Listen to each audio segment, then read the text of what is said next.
want to turn your Bibles to Matthew chapter 8.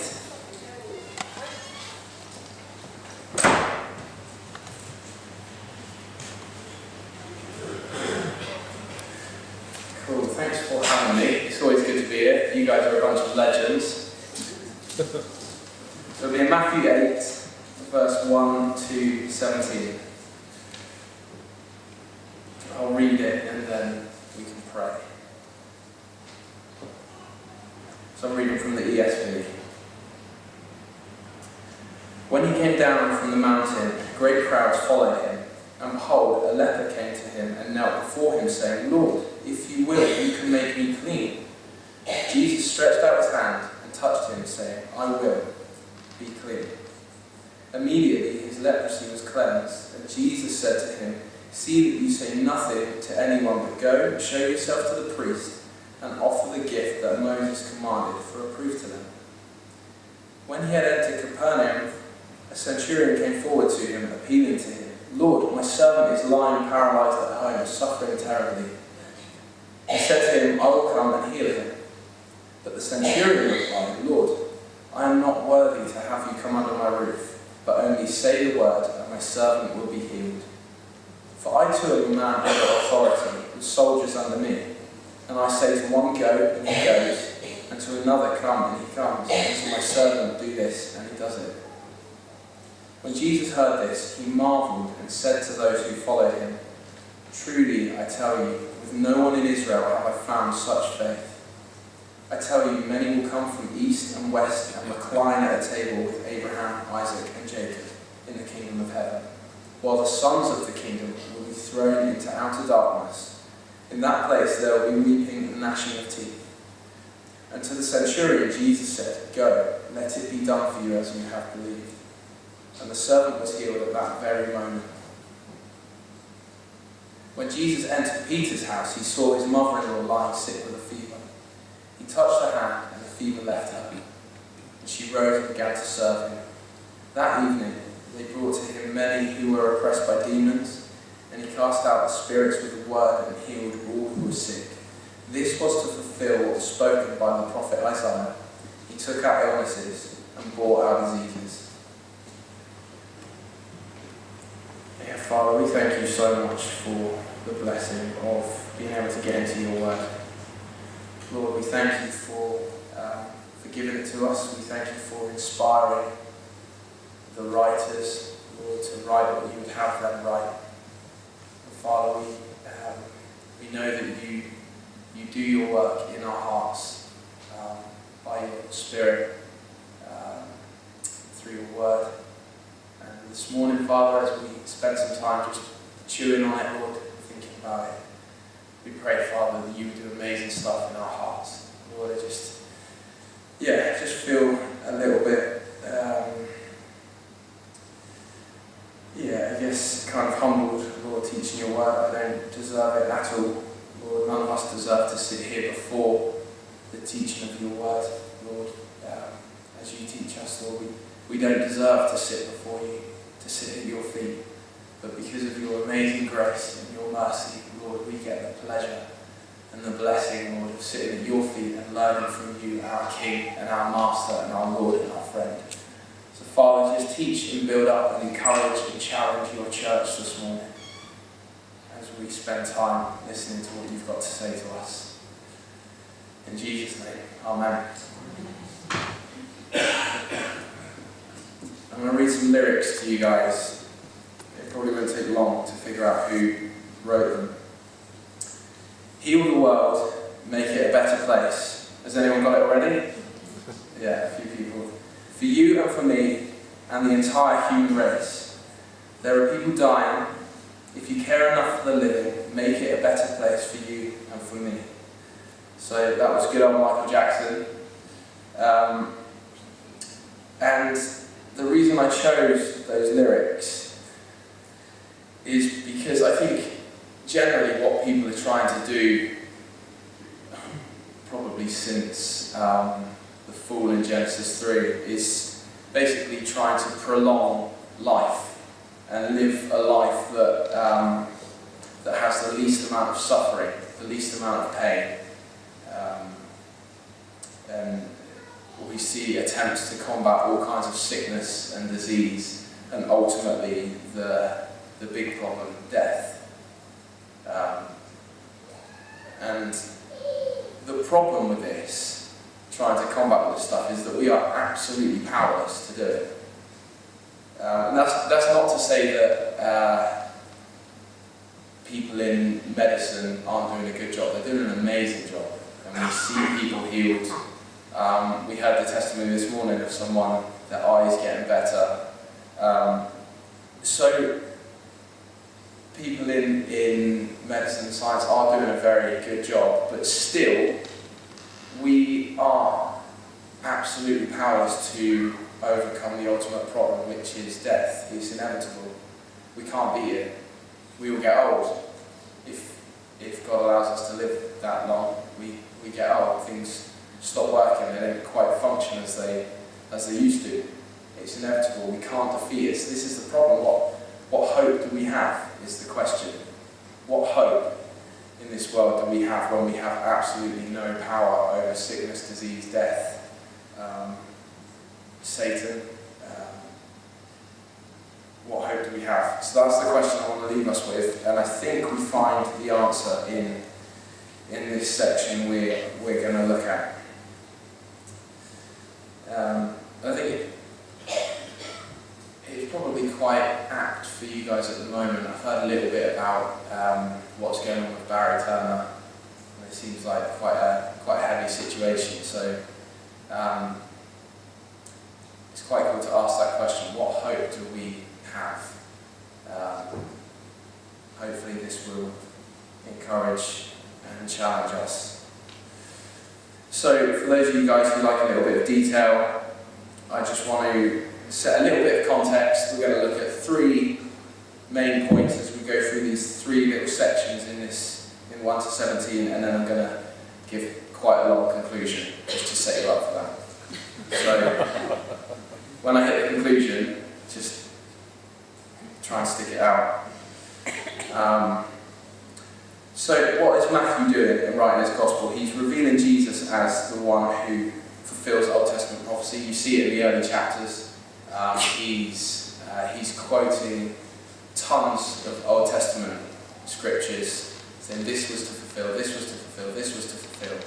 And so Matthew is revealing Jesus as the one who fulfills Old Testament prophecy. Where have we landed in chapter 8? Well, it's just after this amazing sermon that Jesus has given. And the crowd's reaction, if you look in verse 28 and 29 of chapter 7,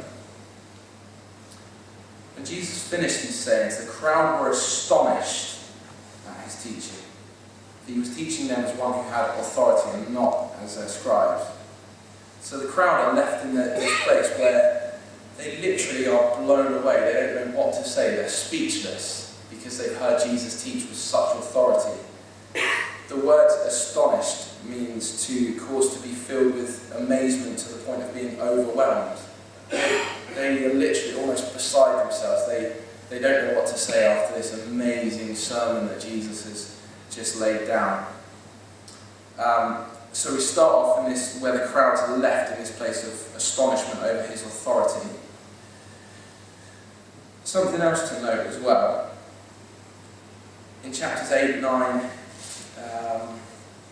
in chapters 8 and 9, there's this kind of concentrated group of healings.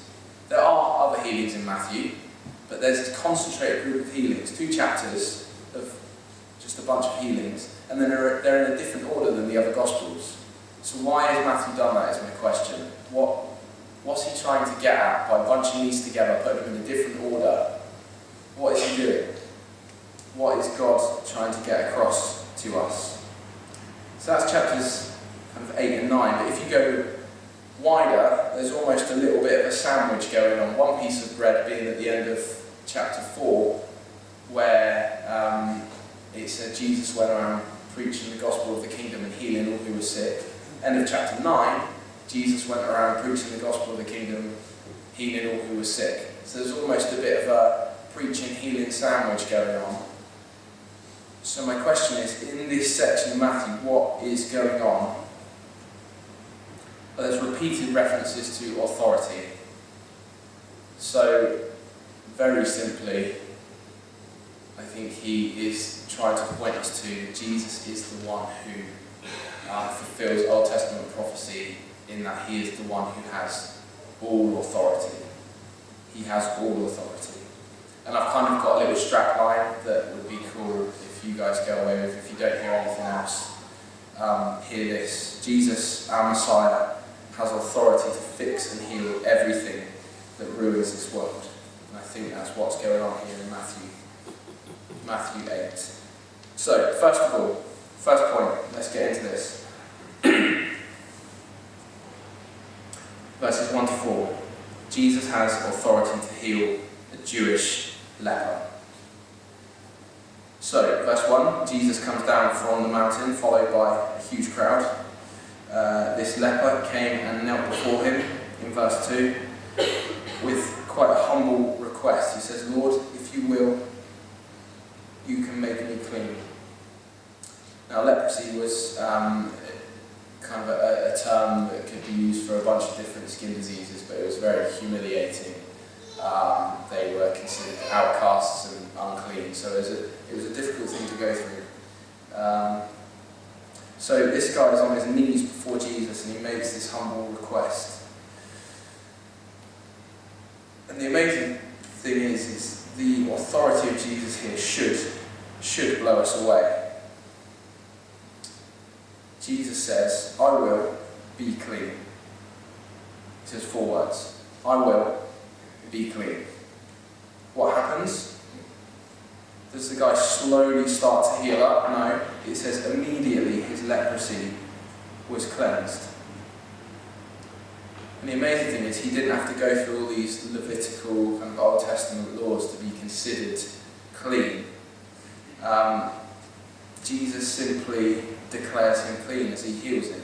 Can you imagine that? Imagine having that authority. You see someone suffering, and you just say, "Be clean, done. Be healed, done." That is authority. He has power, authority over sickness. He can tell it what to do, and it obeys.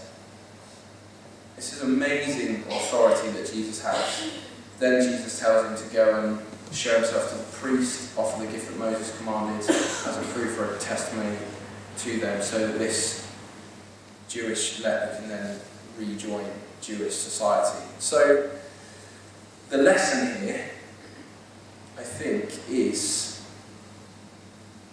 again, I work by repetition, so you will hear the word authority quite a lot.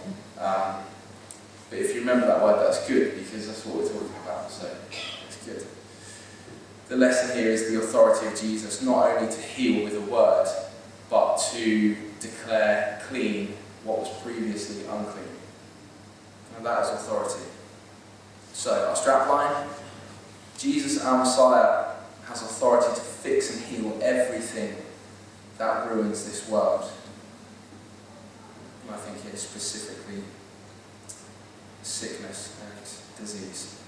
Second point, Jesus has authority to heal the paralyzed Gentile. Let's look at verse 5. So Jesus heads into town, into Capernaum, and is met by a Roman Centurion as a leader in the Roman army. He has a pretty desperate statement to make.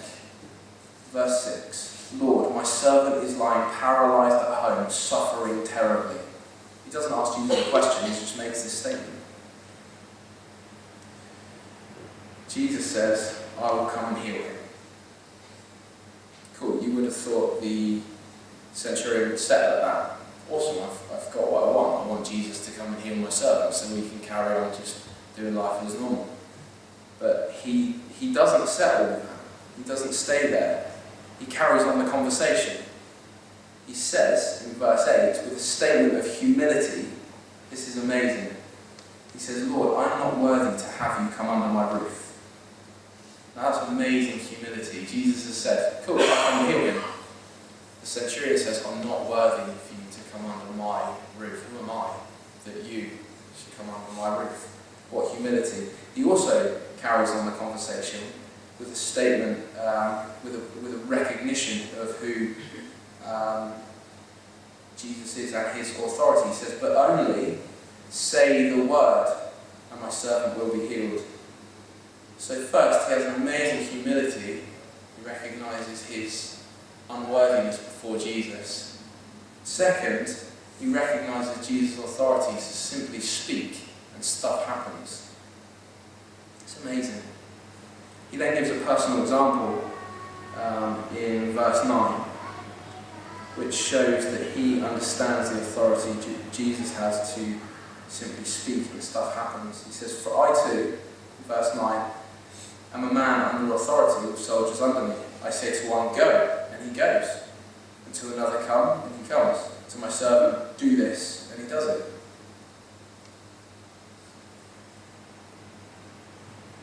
This guy understands the authority Jesus has. In the Roman Empire, apparently, I don't really know much about it, this is what I'm told, the emperor ruled everything but delegated to army officers.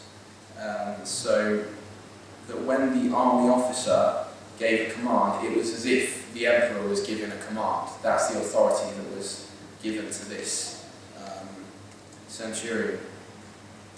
If people disobeyed the officer's command, the centurion's command, it was as if they were disobeying the emperor's command. That's the authority that they were given. So he knows, this guy knows and understands the authority Jesus has to simply say, be healed, and it happens. He knows that when Jesus says stuff, things obey him. So Jesus is quite blown away by this guy's faith. He hasn't found this kind of faith, he says in verse 10, with no one in Israel. What kind of faith is he talking about? Well, again, the kind of humble recognition of who the centurion was. He was unworthy, and the recognition of the recognising of Jesus' authority. He can simply speak and stuff happens. It's an amazing humility and understanding of who Jesus is.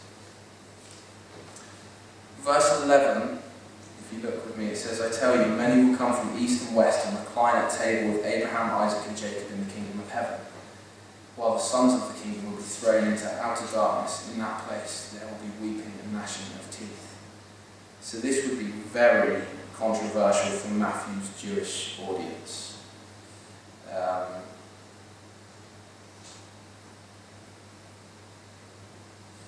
So Jesus says that people will come from all across the globe, east and west, and enjoy the fulfillment of God's historic promises that he made to Abraham, Isaac and Jacob, while the ones that Jesus came directly to, the Jewish nation, will be thrown into hell. So Jesus isn't actually saying that all non-Jewish people are saved, all Jewish people are going to hell. That's not what he's saying. He's getting at that salvation is for those of any nation who humbly submit to Jesus' authority, like the centurion did, and those who recognise their unworthiness, like the centurion did. It's not for those who are concerned with earning salvation, or those who are concerned with, oh, I'm a descendant of Abraham, sweet, I'm right with God. That's not the deal. So the centurion's faith would have been a humbling lesson for some, and it would have been brutally, or it would have made some of his hearers brutally angry. So the lesson here, I think, is Jesus. What's the word? I'm going to repeat. Authority. You guys have got it. So let me just stop now. Jesus has authority to heal fever. To heal all people. We're going to look at fever in a minute. Heal all people from all nations and bring them into his kingdom. That's the authority he has. So, our strap line again. Jesus, our Messiah, has authority to fix and heal everything that ruins this world. And so far, just thinking about that, isn't it amazing that he's our friend, he's our King, he's our Lord, he's our Saviour. He is everything that we need, and he has ultimate authority over this stuff. It's amazing, isn't it? Because a lot of this stuff is very personal. A lot of this suffering is very personal.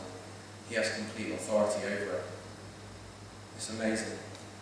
So, third, Jesus has authority to heal fever, sickness, and deal with oppression.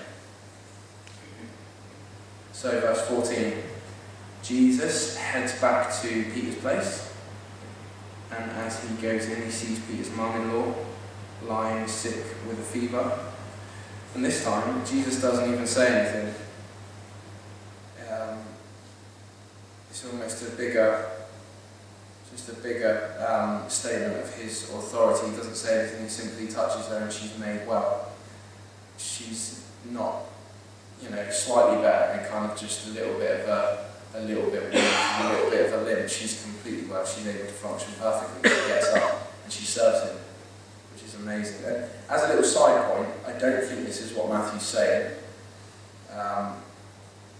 But it's an amazing little picture, I think, for us, that she was made well, then served Jesus. She didn't attempt to get up out of bed and serve Jesus so that he could make her well. And it's just a cool little picture, I think, of us, that we spiritually are made well.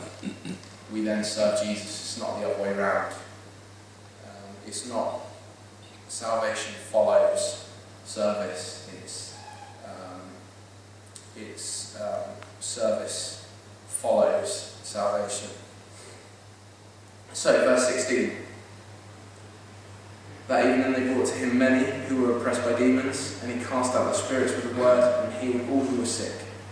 So Jesus is still hard at work in the evening. I've just gone self-employed, and I think I know what hard work is, but I shared this at Calvary Chapel a few weeks ago, and there's a farmer in the congregation, and I looked at him and I was like, I don't know what hard work is.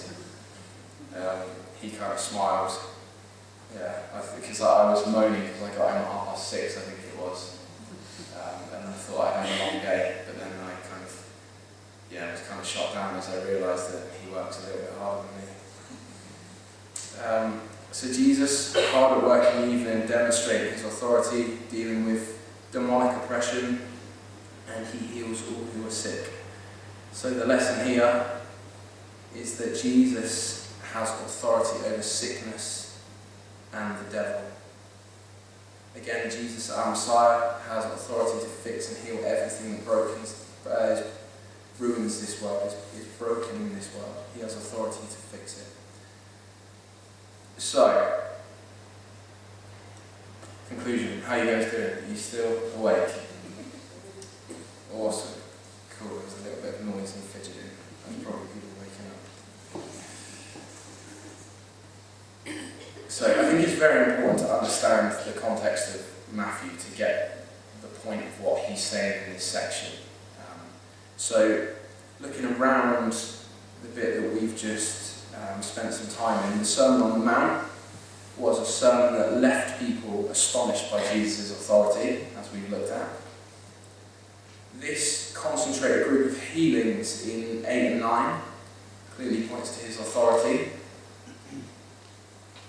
So Matthew is trying to point us to Jesus' authority. He's trying to just take our eyes and point them to look at Jesus and his authority.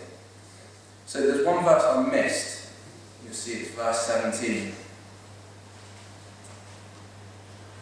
It says, "This was to fulfill what was spoken by the prophet Isaiah. He took our illnesses and bore our diseases." So this is the only fulfilled prophecy in this kind of wide sandwich section of Matthew. And the context that this verse is found in is speaking about God's suffering servant in Isaiah, speaking about Jesus. And Peter also in his letter quotes this same section in Isaiah, and he's speaking about the cross in his letter. And so what I think Matthew is doing here is saying that Jesus done some healings and therefore he fulfilled that Isaiah said he took our illnesses and bore our diseases. I think what Matthew is doing is almost giving us a little glimpse of what Jesus is going to overcome on the cross. Ultimately sin, of which disease, suffering, sickness is a symptom. Now, the difficult thing to kind of get our head around is, are we promised healings now? We're not. The Bible doesn't promise that we will be healed now. That definitely doesn't mean we shouldn't pray for healing. I think we're encouraged in the Bible to pray for healing, but we are never promised that when you pray, that person will get better. Are we promised that cancer will get better? We're not. Are we promised that there won't be difficult trials and sickness and spiritual battle now? No, we're not. We're probably promised the opposite. We are. You just have to look at the Apostle Paul's example, I guess. But we're promised that there will be sufferings, there will be struggles, there will be trials, there will be battles. So, going back to my question at the start, what hope do we have? What hope do we have if Michael Jackson can't deal with the problem and everyone else can't fix these things, has no authority over these things? Well, we are promised a time. One for those who accept Jesus as our Lord, Saviour and King through the cross, when there will be no more sickness, death, crying or pain. And we could actually have a look there. If you want to turn to Revelation chapter 21.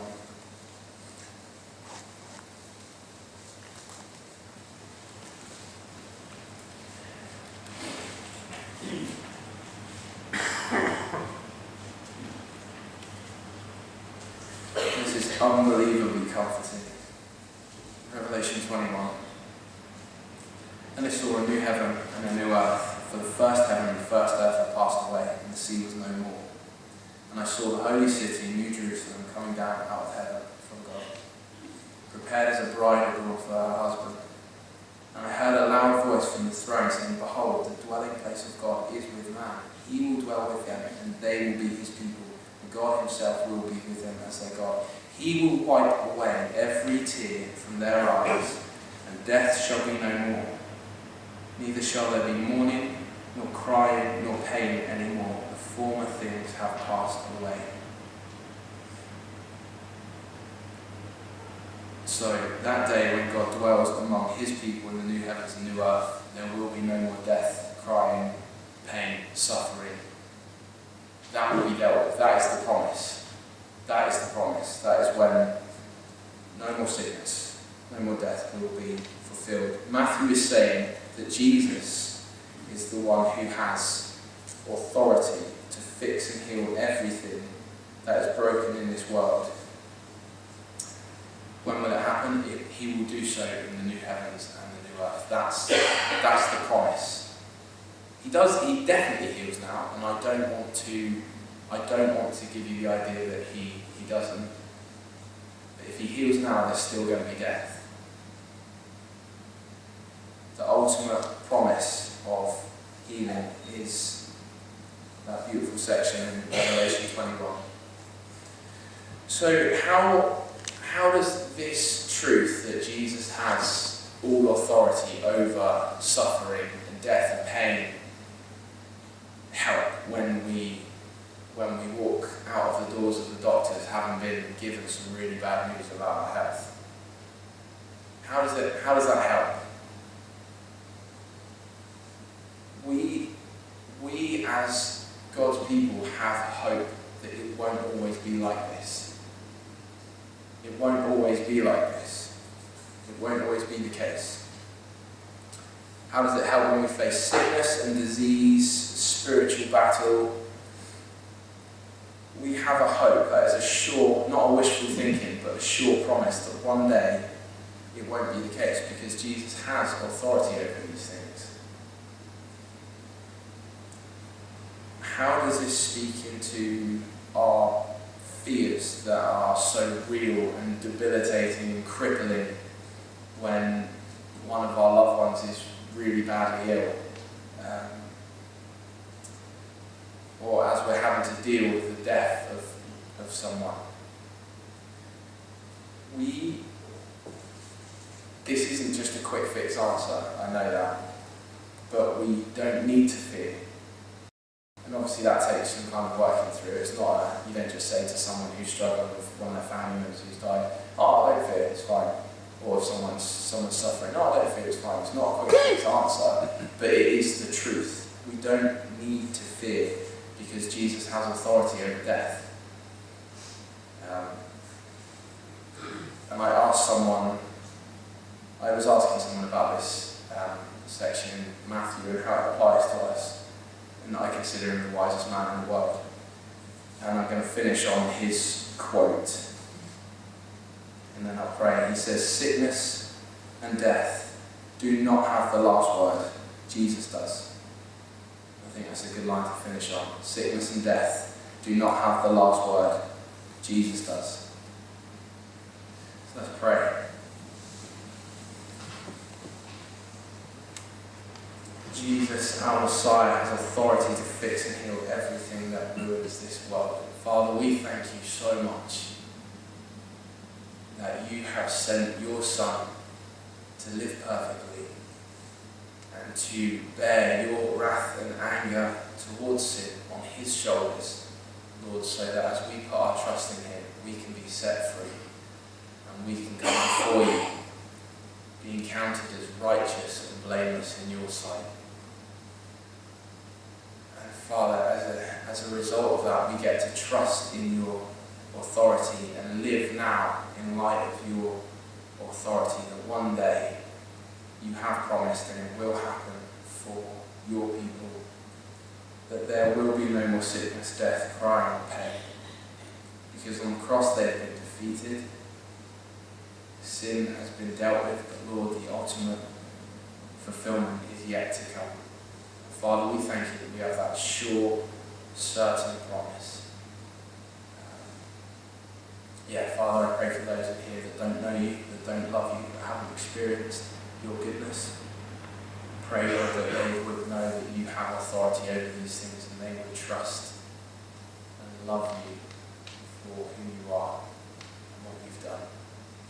And Father, I pray for those of us who do know you, who do love you, and who suffer, which is everyone. Lord, I pray you would give us just a fresh vision of hope and just a solid focus on you, Lord, because one day these things are going to be dealt with. And it's because of your work, because of your authority. So we thank you so much. In Jesus'